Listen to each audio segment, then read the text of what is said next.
নমস্কার, আমার নাম মিলন দাস। আমি পশ্চিমবঙ্গের একজন স্থানীয় বাসিন্দা। সবার প্রথমে মুখ্যমন্ত্রী সহ পুরো ক্যাবিনেটকে জানাই পশ্চিমবঙ্গবাসীর তরফ থেকে অসংখ্য অসংখ্য ধন্যবাদ।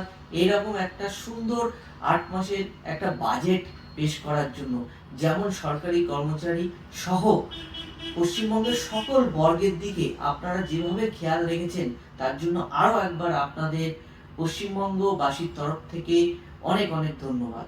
কিন্তু কিছু প্রকল্প সহ এই বাজেটের তরফ থেকে আমার কিছু পশ্চিমবঙ্গবাসী উপলক্ষে মাননীয় মুখ্যমন্ত্রীকে কিছু বলার আছে।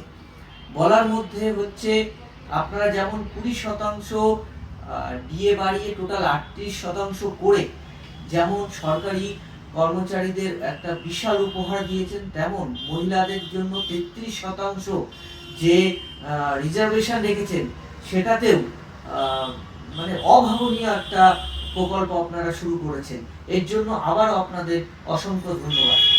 কিন্তু আমার দুটো পয়েন্ট আছে। দুটো পয়েন্ট হচ্ছে, একটা, আপনারা যে পশ্চিমবঙ্গের আয়ুষ্মান ভারত প্রকল্প আপনারা চালু করেছেন, বাড়ি বাড়ি ফর্ম পাঠাচ্ছেন, খুবই ভালো প্রকল্প এবং মানে প্রচুর কোটি কোটি মানুষ এতে প্রভাবিত হয়েছে সারা দেশ জুড়ে। আমি আশা করব পশ্চিমবঙ্গের মানুষও ঠিক তেমনভাবে প্রভাবিত হবে। কিন্তু এইখানে একটা পয়েন্ট, যাদের পশ্চিমবঙ্গের পশ্চিমবঙ্গ আগের সরকার যে কার্ড দিয়েছিল RKSY1, সেই কার্ডে আপনারা আয়ুষ্মান ভারত প্রকল্প এখনো চালু করেননি এবং জানা যাচ্ছে এখন আপাতত তারা এই কার্ডে কোনো আয়ুষ্মান ভারত প্রকল্প পাবেন না। সেটার জন্যই আপনার কাছে আমার প্রথম প্রশ্ন, কেন পাবে না? কারণ এই কার্ড তো আর সে নিজের থেকে বানায়নি, এটা পশ্চিমবঙ্গ সরকার দিয়েছে।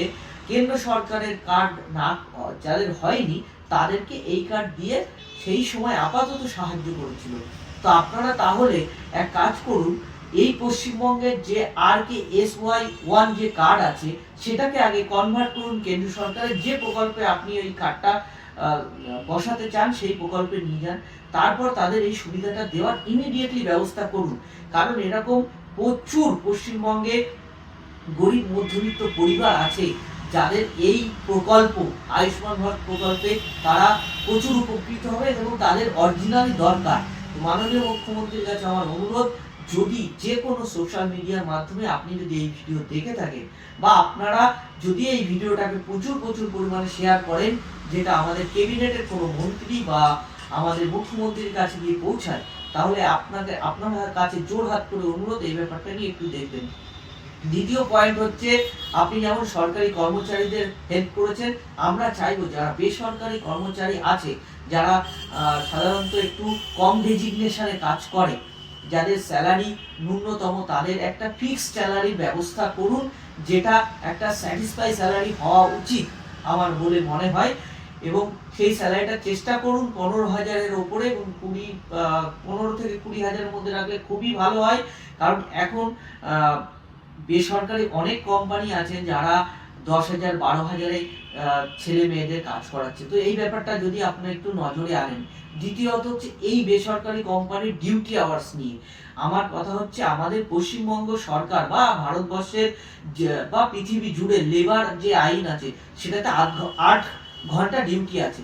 কিন্তু আমরা যারা বেসরকারি কাজ করি, তাদের কোনো কোনো সময় 12 ঘন্টা থেকে 14 ঘন্টা ডিউটি করতে হয়। তো এই ব্যাপারটা আপনি একটু খেয়াল রাখুন। 8 থেকে 9 ঘন্টা, হাইস্ট 10 ঘন্টা ডিউটি করলে আমাদের কোনো প্রবলেম নেই। কিন্তু যখনই তার উপরে যাবে, তার জন্য একটা এক্সট্রা পে আউটের ব্যবস্থা যদি আপনি সেই সমস্ত কোম্পানির সঙ্গে কথা বলে একটু ব্যবস্থা করতে পারেন, তাহলে বেসরকারি কোম্পানির যেসব ছেলেমেয়েরা আছে, তারা ভীষণ পরিমাণে উপকৃত হয়। আপনি খুব ভালোভাবে সরকার চালাচ্ছেন, যেভাবে প্রকল্প এনেছেন, তার জন্য আমরা সবাই আপনার পাশে আছি। এইভাবেই আপনি সরকার চালিয়ে যান, পাশে আছি, থাকবো। নমস্কার, ভালো থাকবেন আপনি। ভারত মাতা কি জয়।